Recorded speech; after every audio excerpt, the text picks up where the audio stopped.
brought to you by Agilus Diagnostics. Health test की बात आती है तो मैं भरोसा करता हूँ India largest diagnostics company Agilus diagnostics. खुद को टेस्ट करते रहो। तो आदाब, नमस्कार, गुड इवनिंग, सत श्री अकाल। एक बार फिर आप तमाम लोगों का स्वागत है क्राइम तक की कहानी के इस एपिसोड में। उम्मीद है पूरी फैमिली अच्छी होगी, अपना और अपनों का ख्याल रख रही होगी।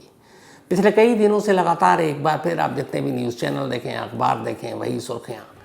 क्या थर्ड वर्ल्ड वॉर, तीसरा विश्व युद्ध, तीसरी बार जंग होगी?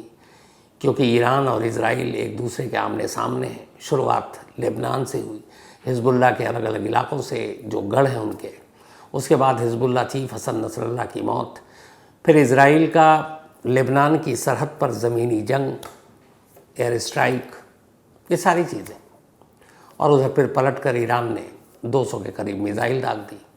आज ईरान के जो सुप्रीम लीडर आयतुल्लाह खामनेई, आज उनका ऐलान कि ईरान किसी भी हद तक जा सकता है और लेबनान में जो कुछ हो रहा है उसका बदला ले सकता है। तो इन सारी चीज़ों ने मिलकर हालात कुछ अजीब से बना दिए। जंग होगी नहीं होगी, लेकिन मेरी कहानी इनसे नहीं है जुड़ी हुई। कहानी यह है कि अगर जंग होती है तो क्या ईरान का साथ अरब देश देंगे? क्योंकि याद रखिए कि ईरान एक शिया बहुल देश है, अरब देश सुन्नी बहुल देश है। लेकिन अगर फ़िलिस्तीन की जब बात आती है तो अरब देश की भी जो वहाँ के लोगों की भावनाएं हैं वो फ़िलिस्तीन के साथ चली जाती हैं। लेकिन जो हुक्मरान हैं, जो रूलर हैं अरब देशों के अलग अलग, उनके अपने अपने मतलब और मकसद हैं। तो वो इज़राइल के ख़िलाफ़ जंग भी नहीं चाहते, ये भी नहीं चाहते कि ईरान पर इज़राइल हमला करे। क्यों? क्योंकि अगर ईरान पर इज़राइल हमला करता है तो ईरान को अपने न्यूक्लियर प्रोग्राम को बनाने में, जिसके लिए वो ज़ोरों शोरों से तैयारी कर रहा है, और मदद मिलेगी। वो दुनिया को कहेगा भाई हमें इजराइल से ख़तरा, हम अपने डिफेंस के लिए हम अपने न्यूक्लियर प्रोग्राम को बना रहे हैं, और वो न्यूक्लियर पावर देश भी बन सकता है।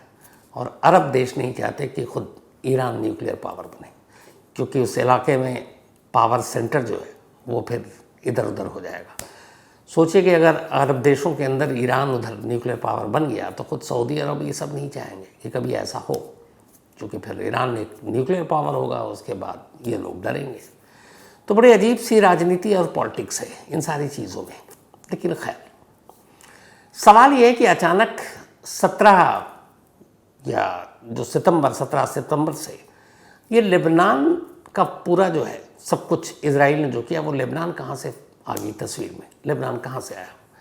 लेबनान क्या है जिसकी वजह से इजराइल वहाँ पर हमले कर रहा है? और हिजबुल्लाह के तमाम बड़े जो बॉसेस हैं या चीफ हैं वो सब लेबनान में ही क्यों रहते हैं?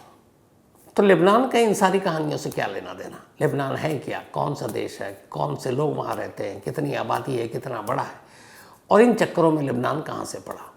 तो आज की पूरी कहानी वही है कि लेबनान कैसे इस वक्त इस जंग का मैदान बन चुका है। बहुत पहले लेबनान अलग अलग लोगों ने हुकूमत की। 1920 में लेबनान पर फ्रेंच का कब्ज़ा था, फ्रांस का, और वही हुकूमत कर रहे थे। लेकिन तब लेबनान नहीं था 1920 में, बल्कि ये एक सीरिया का हिस्सा था, मतलब सीरिया था, और सीरिया पर कब्ज़ा था फ्रांस का। 1920 में जब फ्रेंच वहाँ पर थे, उन्होंने सीरिया के पश्चिमी हिस्से का टुकड़ा कर दिया, एक अलग सीरिया ही देश का, और उसको एक नया नाम दिया, और वो नाम पड़ा लेबनान। अब चूँकि फ्रेंच रूलर थे, फ्रांस की हुकूमत थी, उनके कब्ज़े में था, सीरिया का टुकड़ा कर एक टुकड़े को अलग देश बना दिया था उन्होंने, लेबनान। तो फ्रेंच थे तो इसलिए वहाँ का कल्चर, वहाँ की संस्कृति, उस पर फ्रेंच हावी था। वहाँ अरबी के अलावा इंग्लिश और फ्रेंच बोली जाती थी। तो इस तरीके से लेबनान का जन्म हुआ 1920 में। और तब लेबनान की आबादी ऐसी थी कि जो मेजॉरिटी थे वो क्रिश्चियन थे, उसके बाद सुन्नी मुस्लिम थे, फिर शिया मुस्लिम। तो 1920 में पहली बार सीरिया के टुकड़े कर लेबनान का जन्म हुआ, और उसके बाद फिर अगले 23 साल बीते। 23 साल के बाद आखिरकार लेबनान एक आज़ाद देश बना। अब जब आज़ाद देश बना तब ये हुआ कि भैया यहाँ सरकार कैसे चलेगी, क्योंकि एक बड़ी उलझन थी। वो ये थी कि वैसे तो लेबनान में 18 अलग अलग धर्म के मानने वाले लोग रहते थे। लेबनान अरब देश का पार्ट होते हुए भी अरब देशों से बिल्कुल अलग था, जुदा था। उनका कल्चर, उनकी संस्कृति, उनका खुलापन बिल्कुल अलग। और इकोनॉमिक रूप से भी आगे चलकर वो बहुत तेज़ी से तरक्की कर रहे थे। लेकिन जब 1943 में लेबनान का जन्म मतलब आज़ाद हुआ तो ये था कि भैया यहाँ की सरकार कैसे चलेगी, चुनाव कैसे होगा, और उसकी वजह थी पॉपुलेशन। जो 18 अलग अलग रिलीजन के मानने वाले लोग थे उनमें से 3 सबसे बड़े थे। उनमें से एक थे क्रिश्चियन, दूसरे सुन्नी मुस्लिम और तीसरे शिया मुस्लिम। अब इन तीनों की ही सबसे ज़्यादा आबादी थी। 1943 में जब लेबनान को आज़ादी मिली तब कुल आबादी में 51% मतलब 51% आबादी क्रिश्चियन की थी, ईसाइयों की, जबकि 22% 22% सुन्नी मुस्लिम थे और 20% शिया मुस्लिम। यानी 91% क्रिश्चियन, 22% सुन्नी मुस्लिम और 20% शिया मुस्लिम। तो ये हुआ कि कैसे सरकार चलाएंगे, क्योंकि क्रिश्चियन एक तरफ अकेले, ईसाई जो है 51 है, लेकिन इधर शिया सुन्नी मिला दें तो ये भी लगभग आसपास पहुंच जाते हैं। तो ये तय हुआ कि ठीक है, जो ईसाई होगा वहाँ की अपने आपस में समझौता हुआ, रूल बने, कानून बने, वो वहाँ का प्रेसिडेंट बनेगा, राष्ट्रपति। जो सुन्नी मुस्लिम होगा, क्योंकि सेकंड लार्जेस्ट जो थे वहाँ पे आबादी वो सुन्नी मुस्लिम, वो प्राइम मिनिस्टर बनेगा। और जो थर्ड लार्जेस्ट है यानी कि शिया, वो वहाँ की संसद के स्पीकर बनेंगे।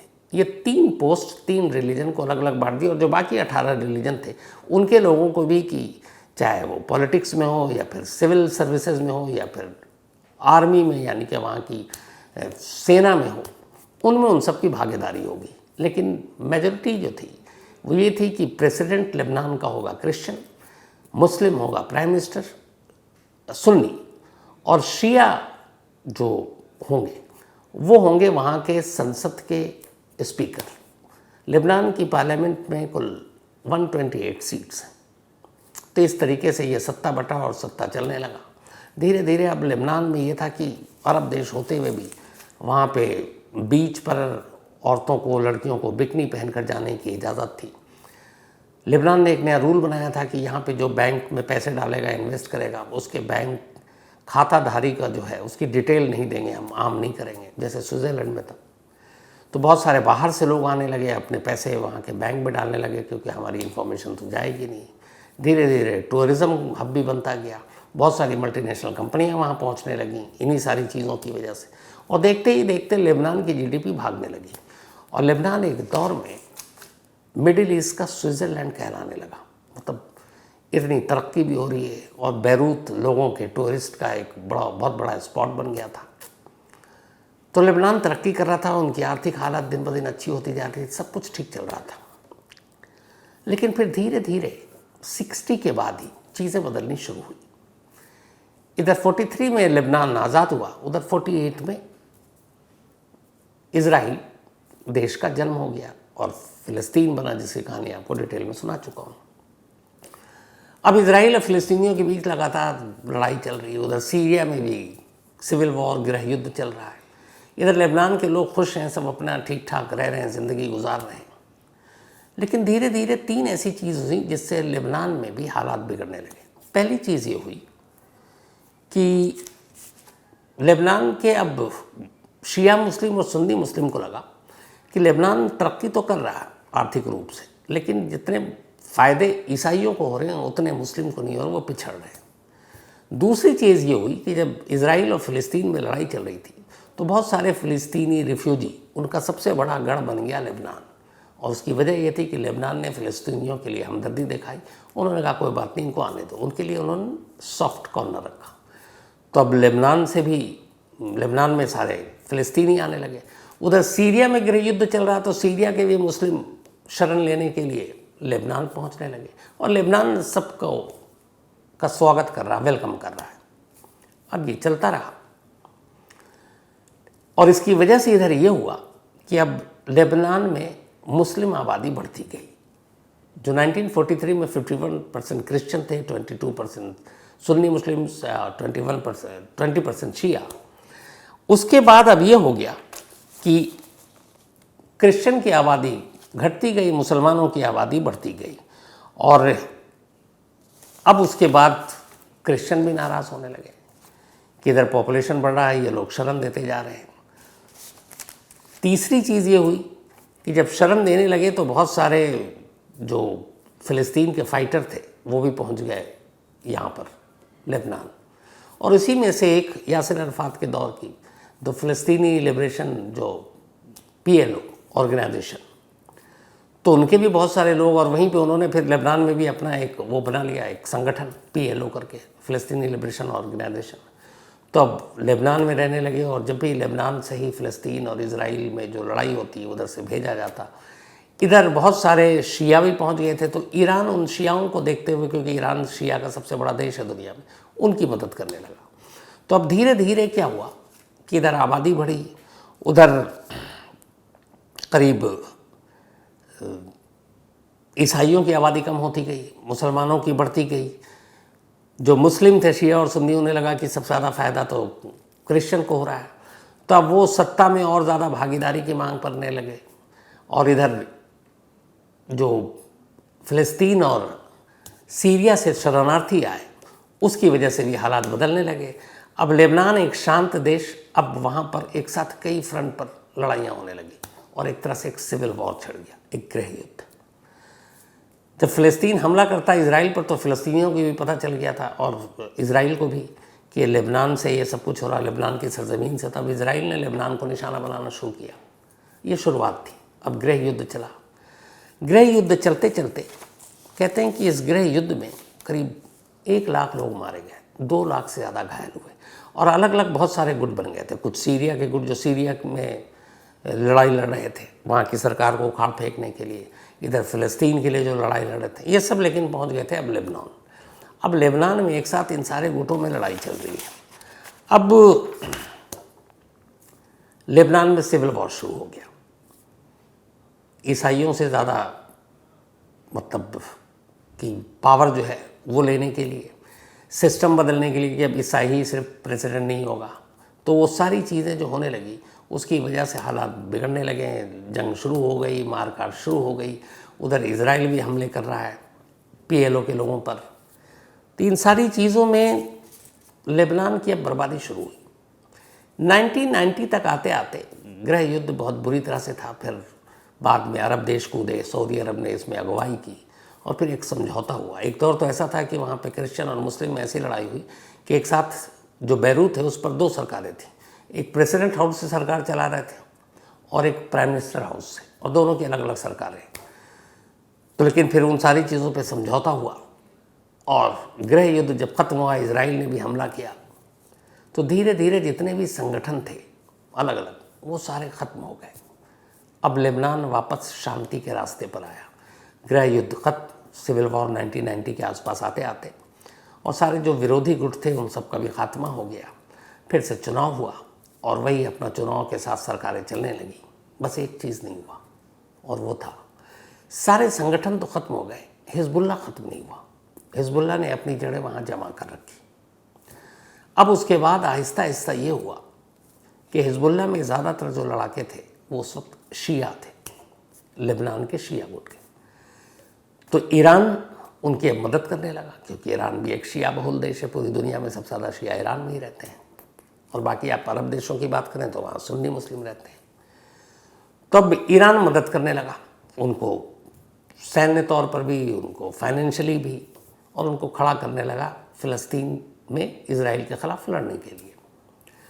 धीरे धीरे इस मदद की वजह से हिजबुल्लाह खुद लेबनान में इतना ताकतवर हो गया कि अब वो वहाँ चुनाव भी लड़ने लगा। जो लेबनान की पार्लियामेंट है 128 सीट्स की, वहाँ चुनाव भी लड़ने लगा। लेबनान में चाहे चुनी हुई कोई भी सरकार हो, वो अब हिजबुल्लाह के ख़िलाफ़ जा ही नहीं सकती थी। इतनी शक्तिशाली पूरी ये चीज़ें हो गई।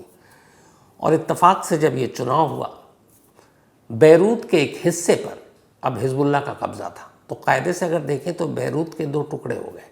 एक टुकड़ा जो लेबनान की सरकार, जिस पर अभी भी उनकी हुकूमत चल रही है, और एक बहुत बड़ा इलाका बैरूत का ही है जो लेबनान की राजधानी है, उस पर हिजबुल्लाह का कब्ज़ा है। और ये सब कुछ चल रहा था। हिजबुल्लाह ने फिर देखा कि सबसे सेफ लेबनान ही है, क्योंकि वहाँ पर उनकी अपनी हुकूमत है, अपना इलाका भी उन्होंने कब्ज़ा कर रखा, उनकी अपनी एक तरह से अघोषित सरकार चलती है। तो फिर हिजबुल्लाह ने वहीं अपने संगठन का हेडक्वार्टर बनाया, और जितने भी चीफ या बाकी कमांडर अब वो लेबनान में रहने लगे और उस बैरूत वाले इलाके में। और ये वही इलाका था जहाँ हिजबुल्लाह चीफ हसन नसरुल्लाह को जिस बंकर में इजराइल ने बॉम्ब गिराया था, मारा था, वो उसी हिजबुल्लाह के कब्जे वाला इलाका था। अब यहाँ पे एक सवाल जो उठता है, बहुत सारे लोगों ने पूछा कि कोई भी देश किसी दूसरे देश पर हमला करता है तो दुनिया आवाज़ उठाती है कि आप उसकी संप्रभुता पे आप हमला कर रहे हैं, आप उस देश पे इस तरह से हमला नहीं कर सकते। लेबनान पर हमला हुआ तो फिर बाकी की दुनिया खामोश क्यों है? तो इसका जवाब यही है कि असल में सभी ये मानते हैं, खुद अरब देश भी, अरब देश ने लेबनान पर एयर स्ट्राइक और इसकी निंदा तो की, लेकिन किसी ने ये नहीं कहा कि ये लेबनान की आज़ादी पर हमला है। उसकी वजह ये है कि जो लेबनान के सरकार के पास और लेबनान के जो आम लोग हैं, जो वहाँ की सरकार के मतलब अधीन में हैं और जो इलाके हैं, उन इलाकों में हमला नहीं हो रहा है। हमला हो रहा उन इलाकों में जो लेबनान के ही अंदर हिजबुल्लाह के कब्ज़े में है। तो जब हिजबुल्लाह के कब्ज़े में है तो इसीलिए इजराइल भी ये कहकर बच निकलता है कि भाई हमने लेबनान के ऊपर हमला नहीं किया, हम उसकी आज़ादी पर कोई हमला नहीं कर रहे, हम तो वहाँ घुसे हुए उन हिजबुल्लाह के लोगों को चुन चुन कर मार रहे हैं जिनसे हमारे देश को ख़तरा है। तो हम लेबनान पर हमला नहीं कर रहे, बल्कि लेबनान के उन हिस्सों पर कर रहे हैं जिन पर हिजबुल्लाह ने कब्ज़ा कर रखा। और यही वजह है कि ये सब खामोश हैं, इसलिए कि ये लेबनान पर हमला नहीं है। तो लेबनान की पूरी कहानी, एक अच्छा देश जो कभी मतलब स्विट्ज़रलैंड कहलाता था मिडिल ईस्ट का, आज जंग के दरवाजे पर खड़ा है। और उसकी वजह यही हिजबुल्लाह है। और उस हिजबुल्लाह में सबसे ज़्यादा जो लड़ाके हैं वो भी शिया है और ईरान एक शिया देश है। तो ये सारे गणित इक्वेशन को अगर आप समझेंगे तो फिर ये सारी, और इसी वजह से ये है कि आज जैसे आयतुल्लाह खमेनी ने मुस्लिम देशों से अपील की कि वो इजराइल के इस मसले और लेबनान पे जो हमला हो रहा है एक साथ आए। लेकिन आप अगर अरब देशों की बात करेंगे तो अरब देशों का अपना एक संगठन है, जो सारे जितने भी अरब देश इसमें शामिल हैं उसमें वो आते हैं। अरब देश का इस वक्त क्या रुख है? क्या वो ईरान की अपील पर साथ देंगे? क्या वो इजराइल के ख़िलाफ़ सीधे जंग में शामिल होंगे? या ईरान अगर हमला करता है तो ईरान के इस जंग में वो मदद करेंगे? क्या होगा? असल में जितने गल्फ़ यानी कि खाड़ी के देश हैं, जिसको आप अरब देश भी कह सकते हैं, इनका अपना एक इनका ऑर्गेनाइजेशन है जिसको GCC बोलते हैं, यानी gulf cooperation council. Gulf cooperation council ने अभी लेबनान पर हमले के बाद एक मीटिंग की और उसके बाद एक बयान भी जारी किया, और उन्होंने इजराइल के इस हमले को, एयर स्ट्राइक को, उन्होंने कहा कि नहीं होना चाहिए, बातचीत के ज़रिए मसला हल कर लें। लेकिन ये जो GCC है, अरब के सारे देश, ये ईरान और ईरान की तरफ से हमले के बारे में खामोश हैं, कुछ नहीं कह रहे। अब उसकी वजह, अब इस GCC जो देश हैं इनमें सारे वो अरब के देश शामिल हैं, जिसमें सऊदी अरब भी है, UAE भी है, आपको ओमान भी है, और बाकी के जितने भी देश हैं खाड़ी के, तो वो सारे देश हैं। लेकिन ये लोग ईरान के लिए कुछ नहीं कह रहे। और मसला वही है, ये चाहते नहीं हैं कि इजराइल के साथ सीधे लड़ाई हो ईरान की, क्योंकि इन देशों के भी जो लोग हैं वो फ़लस्तीन के साथ तो जुड़े हुए हैं। तो रूलर की सोच कुछ और है, जनता की सोच कुछ और है। रूलर सोचते हैं कि इन चक्करों में नहीं पड़ना है, ईरान वीरान, और ईरान के साथ वैसे ही सऊदी अरब के शिया सुन्नी के चक्कर में बनती नहीं है। फिर जो शुरू में आपको कहा कि इस वॉर के बाद कहीं ईरान न्यूक्लियर पावर ना बन जाए, तो सबकी यह है कि बस बातचीत से मसला हल हो जाए। ये जो छिटपुट चल रहा है मामला यहीं तक रहे, इजराइल ईरान पर हमला ना करे और ईरान भी इजराइल पर हमला ना करे, और बाकी सारी चीज़ों का हल निकाल लिया जाए। तो हर देश, कहते हैं ना, वर्ल्ड जो जियो पॉलिटिक्स होता है, हर देश की अपनी अपनी राजनीति, हर देश का अपना अपना खेल है, और इस खेल में पिसते हमेशा हम लोग हैं। तो यही इस वक्त भी चल रहा है। लेकिन जंग कभी किसी के लिए अच्छा तो हुआ नहीं। जंग ने कई देशों को बर्बाद कर दिया, लोग सबसे ज़्यादा सफ़र करते हैं। तो दुआ ये है कि दुनिया में एक तो पता नहीं क्यों लोग शांति से, अमन से जीना नहीं चाहते हैं, उनको जीने नहीं दिया जाता। सब अपने अपने देश में रहो यार, अपने अपने हिसाब से जियो, अपने अपने देश में रह कर अपने अपने तौर पे खुश रहो, और बाकी ज़मीन वमीन लेकर इतना हमला करके आज के दौर में किसी देश में आप ज़मीन का टुकड़ा कब्ज़ा कर लो, वहाँ पे कब्ज़ा करके उनके लोगों को अपने साथ मिला लो।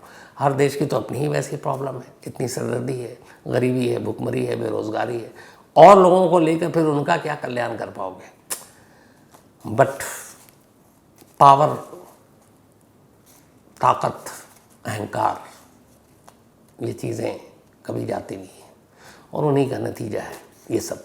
सुपर पावर बनना है, वर्ल्ड पावर बनना है, दुनिया को अपने इशारे पर नचाना है, और उन सब का अंजाम हमेशा ऐसे ही कोई ना कोई इलाका आप देखिए, वैसे भी किसी न किसी हर सदी में देखिएगा या हर दौर में, हर 10 साल में, पहले गल्फ वार हुआ, उसके बाद ईरान इराक चला, फिर सीरिया की तरफ घूम गया सारा मसला, पहले उससे अफ़गानिस्तान था, अब इधर लेबनान है, फिर ईरान भी आ गया, इजराइल भी आ गया।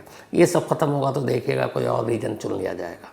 जैसे किसी ने भविष्यवाणी भी की है कि अगला जो इन सब के बाद होगा वो साउथ ईस्ट एशिया होगा, जो हमारा देश और हमारे आसपास के देश हैं उनके लिए, क्योंकि इसके पीछे की भी कहानी होती है। जो हथियार डीलर हैं, 5 बड़े देश दुनिया के जो हथियार बनाते हैं, तो उस हथियार को बेचना भी होता है, उस हथियार का इस्तेमाल भी करना होता है, वरना वो तो जंग लग के बर्बाद हो जाएगा। तो इस्तेमाल कब होगा? जंग में। तो जब जंग में होगा तो जंग के लिए हालात पैदा किए जाते हैं, वो भी बहुत पहले से प्लान करके।